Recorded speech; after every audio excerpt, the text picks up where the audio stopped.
esse momento aqui é crucial, porque é um instante em que a gente para um pouquinho. E é difícil parar um pouquinho, né?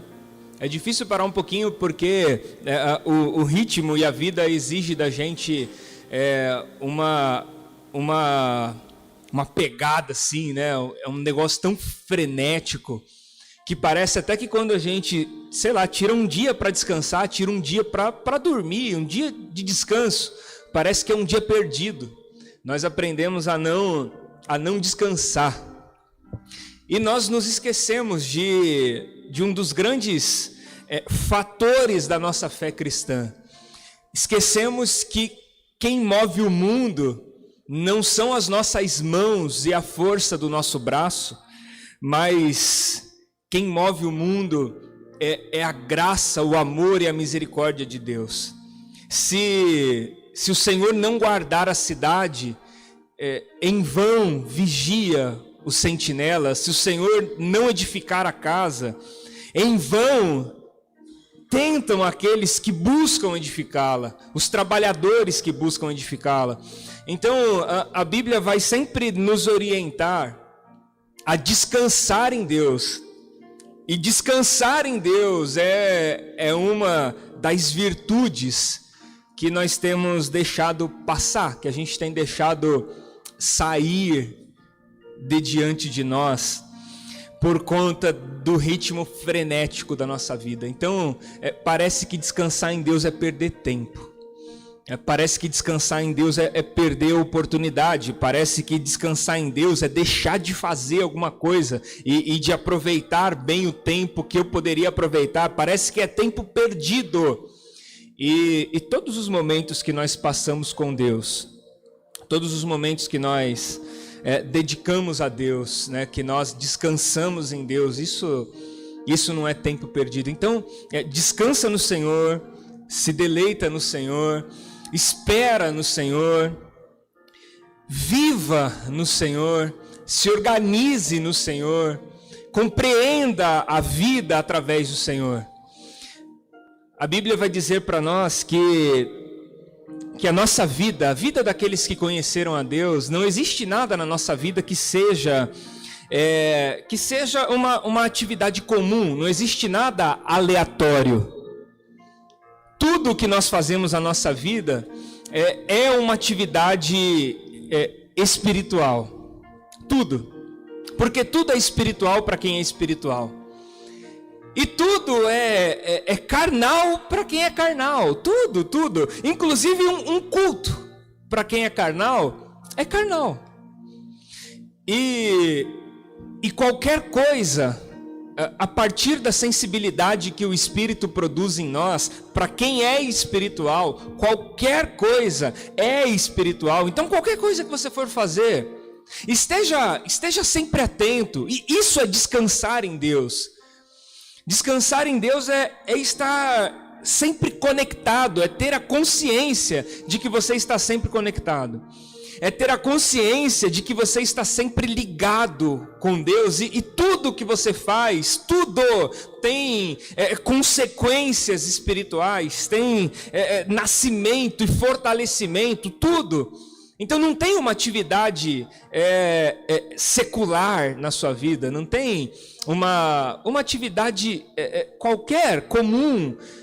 Trabalhar para nós é uma atividade espiritual, diversão para a gente é uma atividade espiritual, descansar para a gente é uma atividade espiritual, porque tudo que nós fazemos, porque somos espirituais, é também espiritual.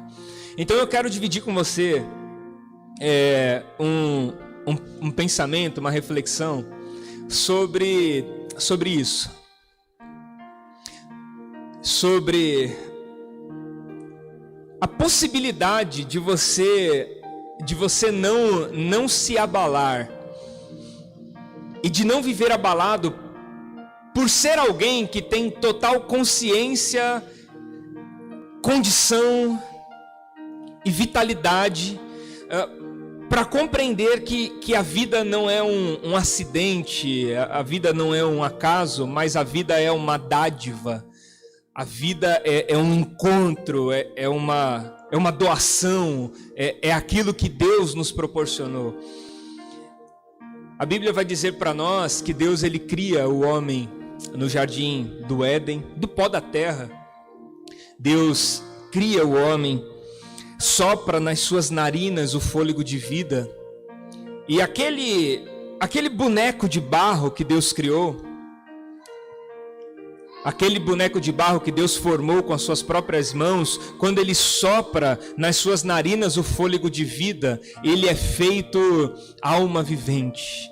Ele se levanta, ele adquire vontades, percepções, inteligência, distinções. Ele se transforma em um ser único, a imagem e semelhança do seu Criador.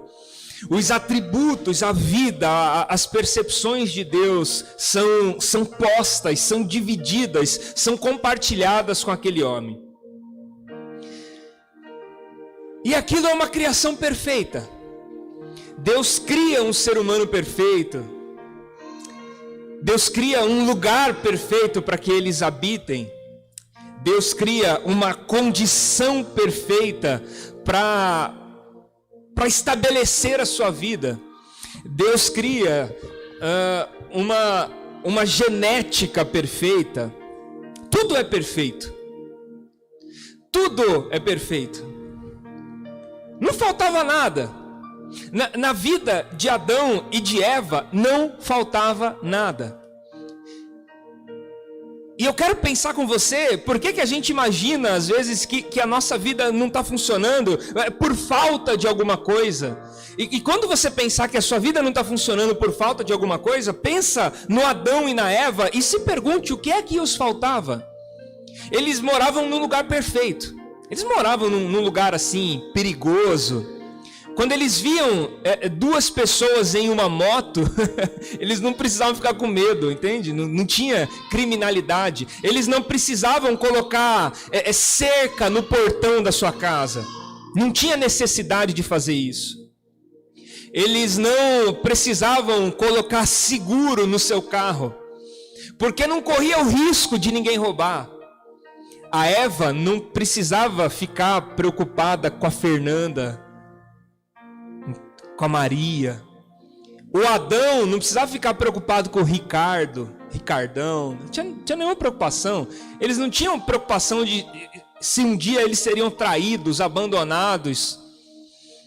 Pensa numa coisa boa assim agora, meu Deus. Todo final de mês não chegava boleto. Não chegava. Isso é para glorificar de pé. Meu Deus. Isso é sensacional. Não tinha boleto chegando para eles. Eles não eram governados por homens ruins. Não tinha escândalo de corrupção. Eles não tinham políticos que abusavam da boa vontade e roubavam as suas riquezas. Não tinha nada disso. Pelo contrário, eles eram governados por Deus. A igreja não tinha problema. A igreja que eles congregavam não tinha um telhado, não tinha um lugar, um templo, que eles tinham que pagar aluguel, não tinha essa preocupação, não. A igreja era embaixo de uma árvore num jardim. E eles não corriam o risco de ter um pregador que fosse falar bobagem, porque o pregador dessa igreja era Deus. A Bíblia vai dizer para nós que tinha culto todo dia. Então também não foi por falta de culto. Tinha culto todo dia, às 18 horas, na viração do dia, Deus se aproximava deles e eles faziam um culto. Imagina você participar de um culto que Deus é o preletor da noite. Fala, hoje a gente vai apresentar alguém, fala, fulano, Beltrano vai pregar. Não, Deus vai pregar. Deus era o pregador. Não tinha problema. Não tinha o risco deles receberem um ensinamento equivocado, uma interpretação errada, uma hermenêutica ruim, uma falta de contextualização. Não tinha esse problema, porque Deus era o pregador da noite. Eles viviam uma vida perfeita. Não tinha nenhum problema. Então, o que faltou para eles? O que faltou para o Adão e para Eva? Porque hoje nós, e presta atenção nisso, presta atenção no que eu vou te falar, nós nos desculpamos a todo momento por situações diversas. Deus, olha o que está acontecendo e é por isso que eu estou assim.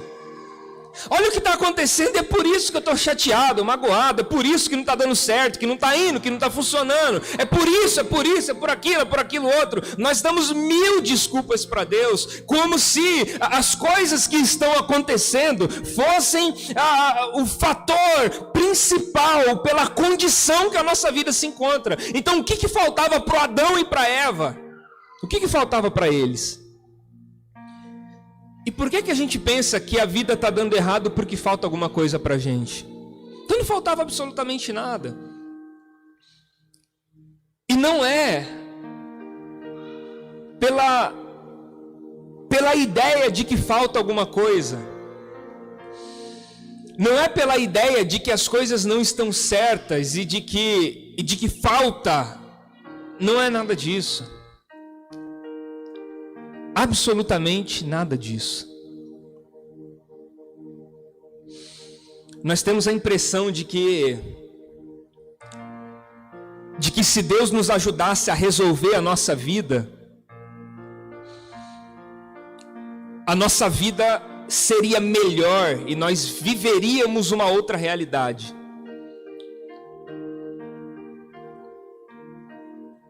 O Adão e a Eva tinham casa própria, comida em fartura, não faltava água, não faltava culto, não faltava dinheiro, não faltava porque não tinha problema de dinheiro, não faltava nada. Porque esses não são os nossos reais problemas. Essas são as nossas principais desculpas. Compreende? Esses não são os nossos principais problemas, essas são as nossas principais desculpas. Que nós achamos que se isso melhorar, nós vamos melhorar, e nós não entendemos que se a nossa visão melhorar, tudo isso melhora. Então nós estamos querendo que Deus mude as coisas para nós mudarmos, para nós ficarmos bons, e nós não estamos percebendo que se nós estivermos bem, tudo ao nosso redor vai ficar bom. A transformação não começa pelo que está de fora, a transformação começa pelo que está de dentro, de forma que se eu estiver bem, tudo ao meu redor estará bem.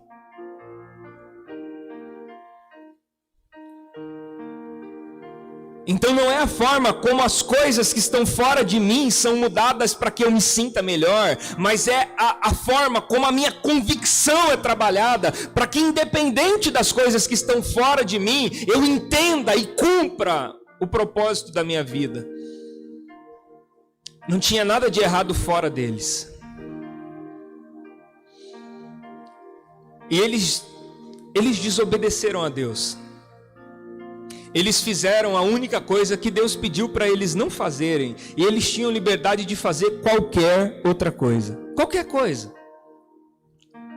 Deus não botou um limite, assim, não passa, não vai, não caminha, usa roupa assim. Mulher, não põe brinco, não pinta essa unha, deixa esse cabelo crescer. Não vai. Deus não botou limite para eles.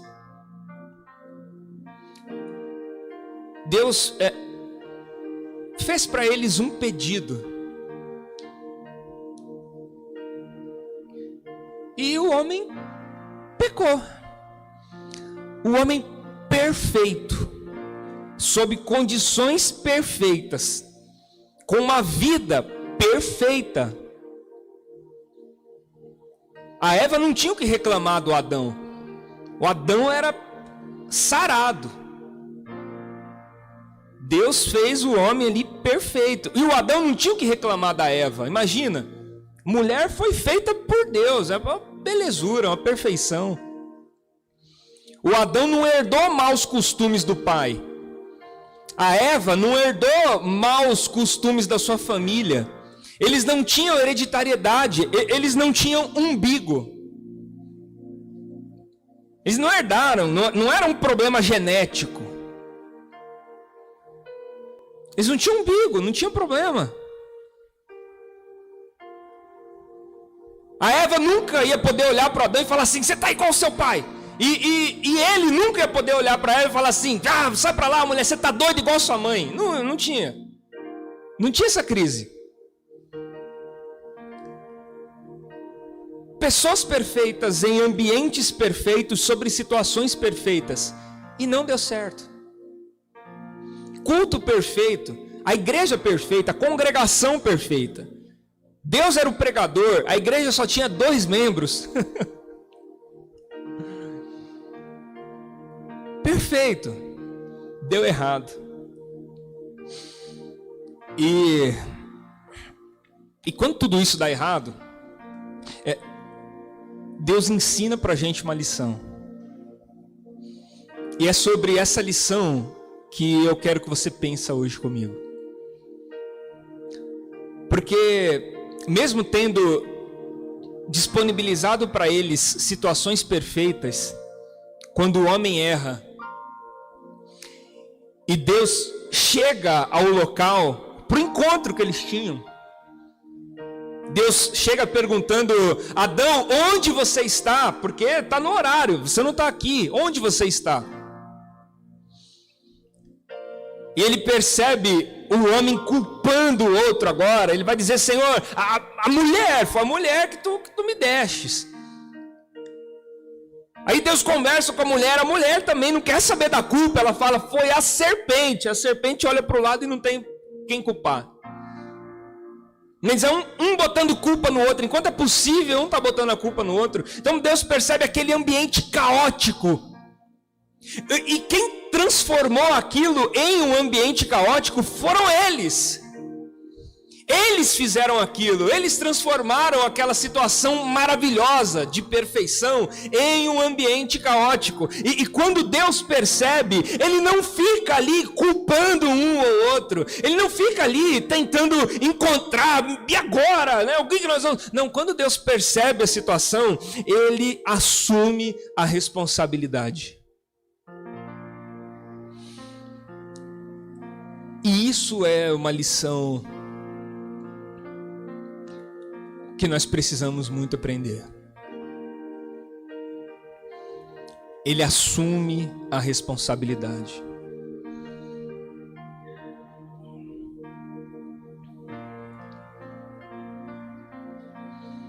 Aquilo ali não tinha nada a ver com ele, diretamente falando. O que eles fizeram não o afetaria. Deus não se sentiria um fracassado. Fala: puxa, minha obra deu errado. Não, eu dei para vocês condições perfeitas. Se vocês tivessem obedecido o que eu falei, isso era condições perfeitas para vocês viverem eternamente. Então ele poderia, de uma forma muito simples, lavar as mãos e dizer: bom, o que eu tinha para fazer eu fiz. O que eu podia fazer e o que estava ao meu alcance foi feito. Então valeu, galera, pena que vocês não quiseram e tchau.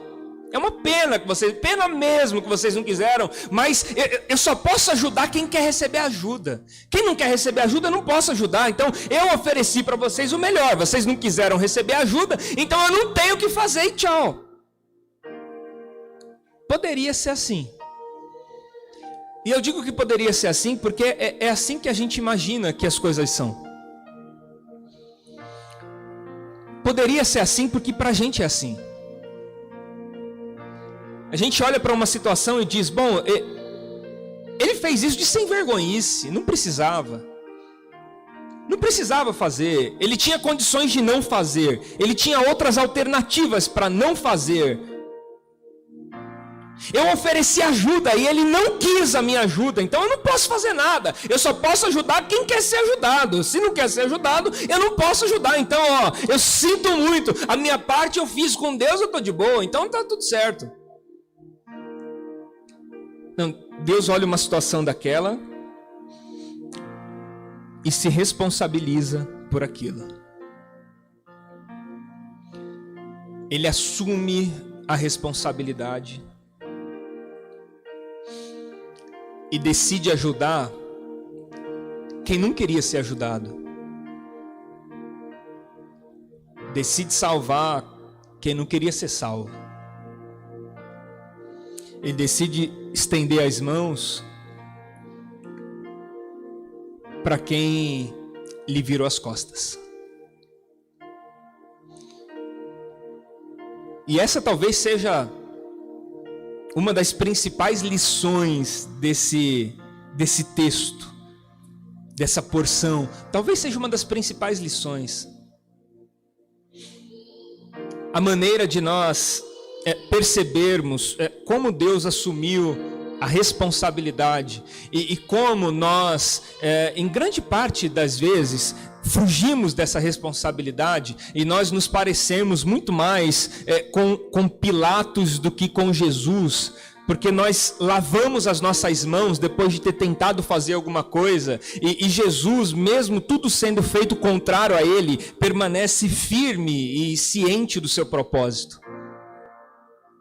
Então Pilatos tenta, ele vai lá e fala assim: gente, quer que eu solte Jesus? Porque se quiser eu solto agora. A turma fala: não precisa não, pode crucificar o Jesus e solta o Barrabás. Aí o Pilatos vai lá, abre a torneirinha dele, lava a mão e fala: tá tudo certo, o sangue desse inocente não está nas minhas mãos. E mentira, está. Lavar as mãos é um ato para tranquilizar o seu entendimento, o seu pensamento, mas isso não te isenta da sua responsabilidade. Não adianta lavar as mãos. Não adianta lavar as mãos.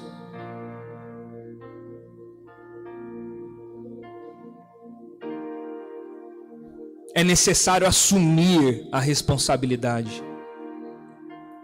Mas eu já falei uma vez, 2 vezes, eu já fui, eu já visitei, eu já não sei o que, então continua fazendo. Faça 1000 vezes, se for necessário, faça 10.000 vezes, se for preciso, faça 1 milhão de vezes.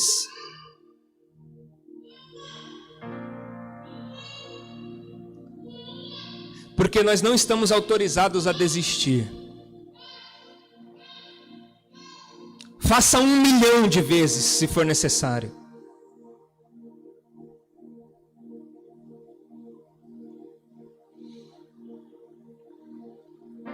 Deus não ficou lamentando que deu errado. E pensa que ele poderia. Porque o que ele ofereceu para o Adão e para Eva eram condições perfeitas. Ele poderia ter dito: desculpa, vocês entraram nessa porque quiseram. Não precisava. Precisava comer esse fruto aqui. Se o jardim, é muito provável, deveria estar cheio de árvores frutíferas. Precisava comer esse. Que isso? Vocês estão de brincadeira. Vocês entraram nessa porque quiseram. Estão nessa situação porque quiseram. Porque se Deus pensasse igual a gente, de repente era exatamente isso que ele ia fazer. Tá assim porque quer. É como a gente pensa, por exemplo, quando nós vamos fazer algum tipo de trabalho que envolva moradores de rua. A gente já vai com aquele pensamento, né? Não, eles estão na rua porque querem, porque a grande maioria tem casa. Eles estão ali porque querem. Peraí. Se eles estão ali porque querem, então nós somos instrumentos de Deus para poder transformar o querer dessas pessoas. E se eles estão ali porque querem, então não tem um problema na minha insistência, tem um problema no querer deles.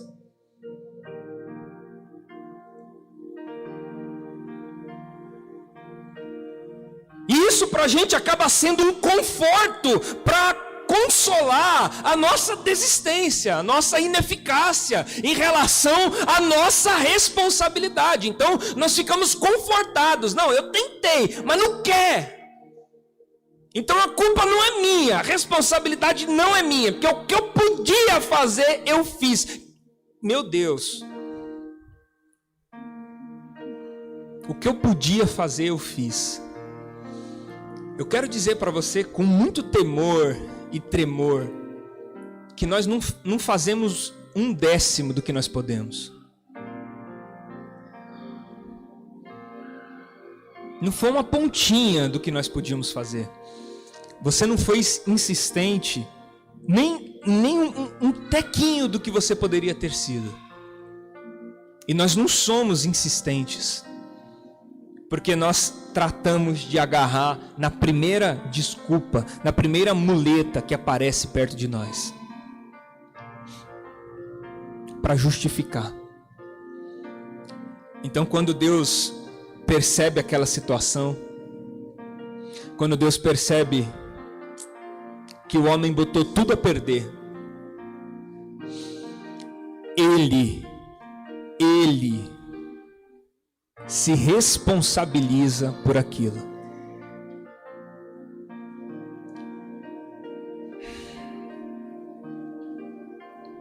Por isso que Jesus é o Cordeiro de Deus que foi morto antes da fundação do mundo.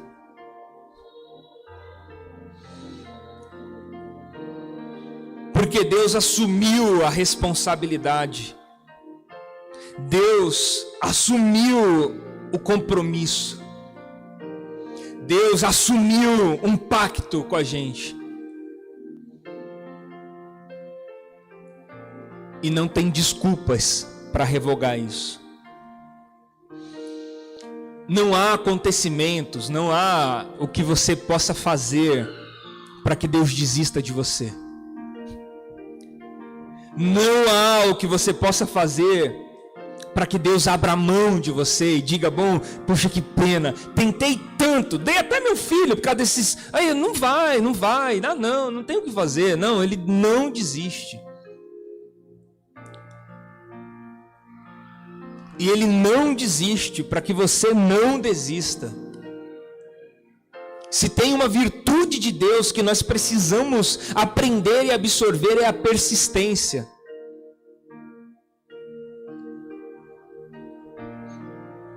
Porque nós somos frutos da insistência de alguém.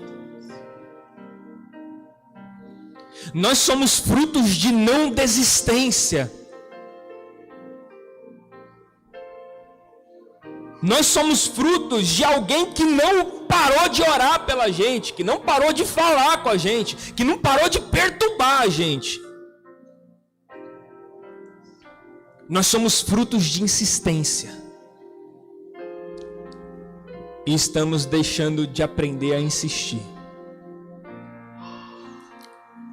Deus assumiu a responsabilidade. Não ficou procurando culpado, não.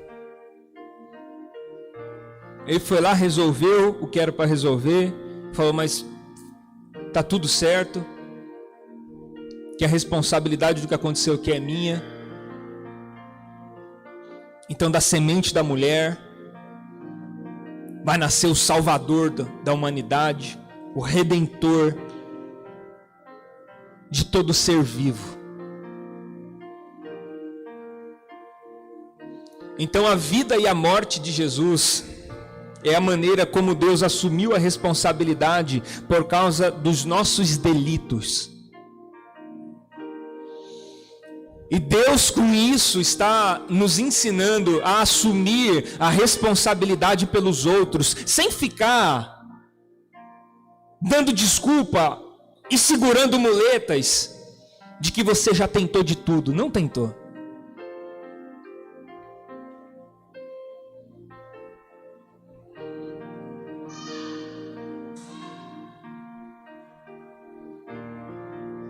Não tentou.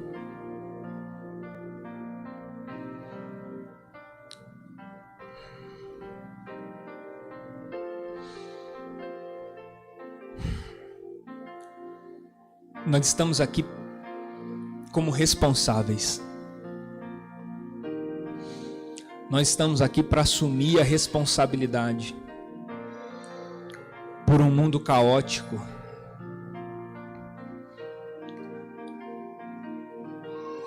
por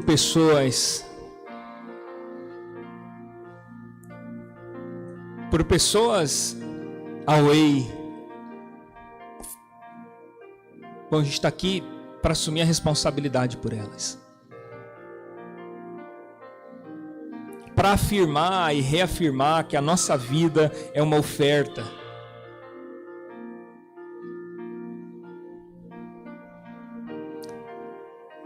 para entender que a nossa vida é uma oferta. A nossa vida, Deus nos salvou não para preservação, Deus nos salvou para o sacrifício, para assumir a responsabilidade.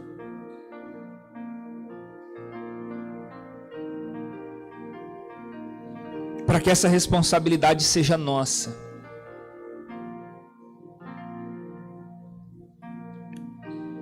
Para que exista pessoas que lutam umas pelas outras, que insistem umas nas outras,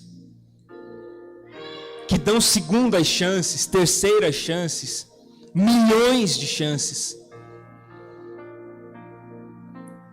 Pessoas que não se cansam de fazer o bem.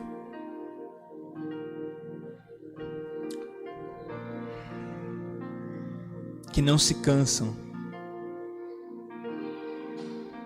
de perdoar, de abraçar, de recomeçar.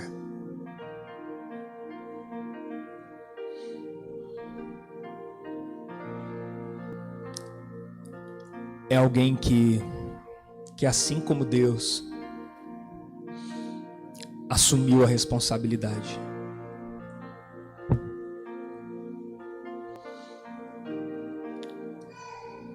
E quantas pessoas Deus colocou ao seu redor para você assumir a responsabilidade? Para você ser responsável por ele e por ela. E ainda que você se sinta cansado porque já fez de tudo,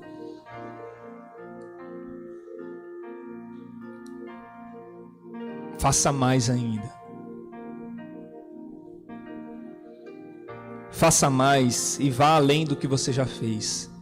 Não se apegue a desculpas do não quer, já fiz o que eu podia. Não se apegue a desculpas, se entregue. Ofereça tudo de si.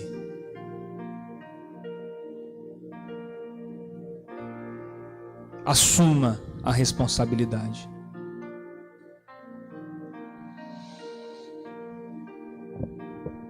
Vamos ter um minuto de oração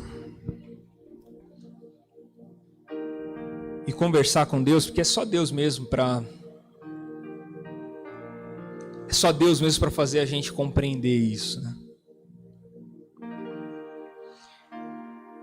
Nesse período de oração, eu gostaria muito que você pensasse e se lembrasse de como insistiram em você e como continuam insistindo em você.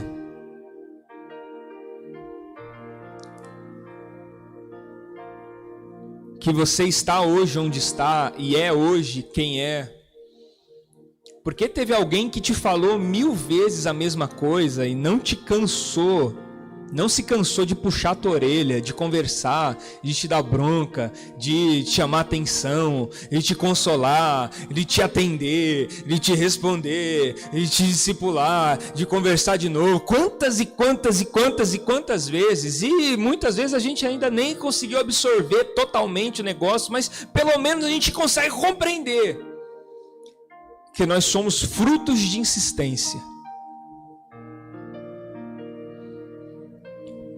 Que nós já erramos diversas vezes e que Deus continua insistindo na gente. Ele nos ofereceu condições ideais, mas nós somos teimosos e a gente continua errando em muitas coisas.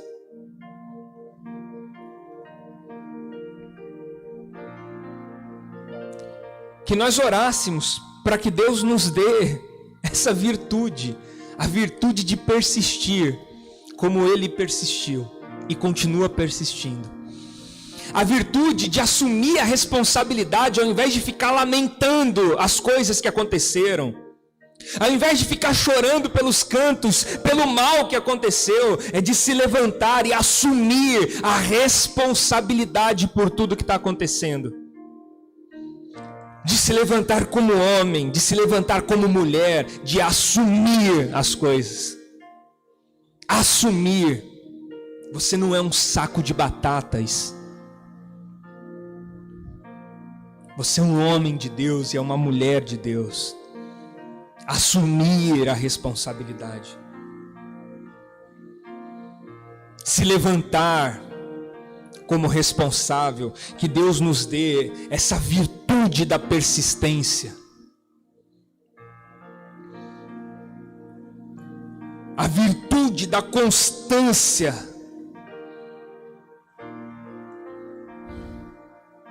Para nós não abrirmos mão. Que a nossa oração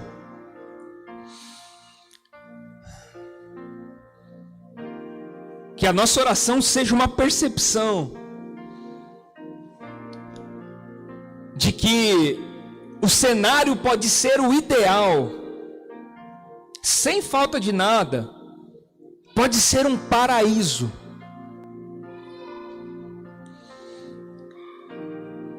Mas se as virtudes de Deus não estiverem intrínsecas em nós, até mesmo em um paraíso, nós vamos nos sentir necessitados. Adão estava num paraíso e se sentiu necessitado. Jesus estava em um deserto se sentindo saciado. Porque não é o lugar, não são as condições. Não pensa você que vai melhorar o dia que você tiver um emprego melhor, o dia que você sair do aluguel, o dia que você comprar um carro, o dia que você... Nada, que você fizer faculdade, terminar a faculdade, não vai melhorar. Porque nunca foi isso. O problema nunca foi esse. Adão se sentia um necessitado num paraíso abundante. Jesus se sentia íntegro num deserto devastador. O diabo oferece para Adão comida no meio de uma fartura enorme, e ele cede à tentação e come, mesmo sabendo que aquilo era contrário à vontade de Deus. E o mesmo diabo oferece para Jesus num deserto, numa escassez, depois de estar 40 dias sem comer, oferece para ele comida, e a sua resposta é: eu estou completo, não está me faltando nada. Nem só de pão viverá o homem, mas de toda a palavra que sai da boca de Deus, porque não é o lugar.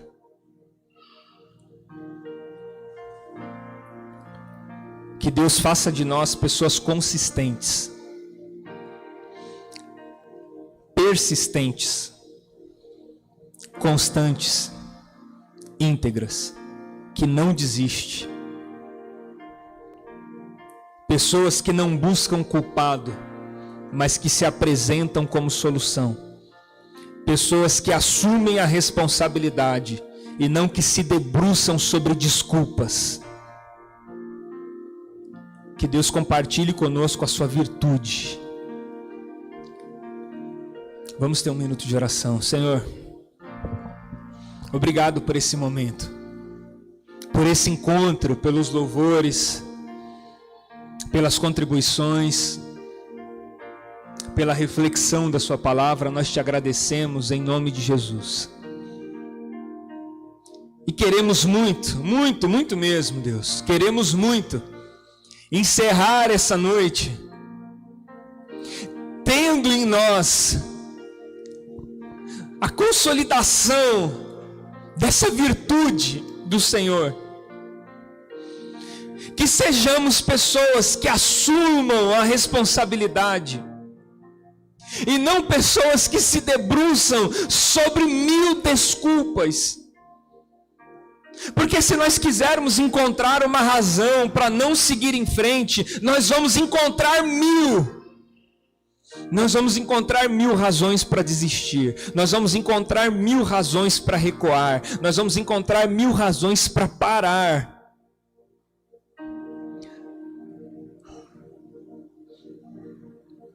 Nos ajude a encontrar uma para permanecer, uma para insistir, e que ela seja maior do que todas as outras. Nos ajuda a perceber que nós somos frutos de insistência, nós somos frutos de lágrimas. Nos ajuda a entender isso. Nós já demos muito trabalho para muita gente. Nós já demos muita preocupação para muita gente.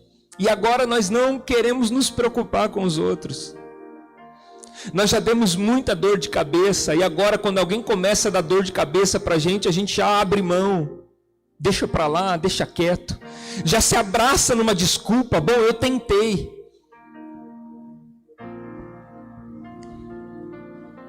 Eu não tentei o suficiente. Eu não me esforcei o suficiente, eu não me entreguei o suficiente. Nos ajuda a entender isso, Deus. Se ainda não deu certo, é porque eu não me entreguei o suficiente. Eu não persisti o suficiente. Compartilha com a gente essa virtude. Compartilha, Senhor, com a gente essa virtude. Para nós sermos pessoas constantes, consolidadas, firmes, estabelecidas. Compartilha com a gente, Senhor. Compartilha com a gente essa virtude. Compartilha com a gente essa graça, Pai.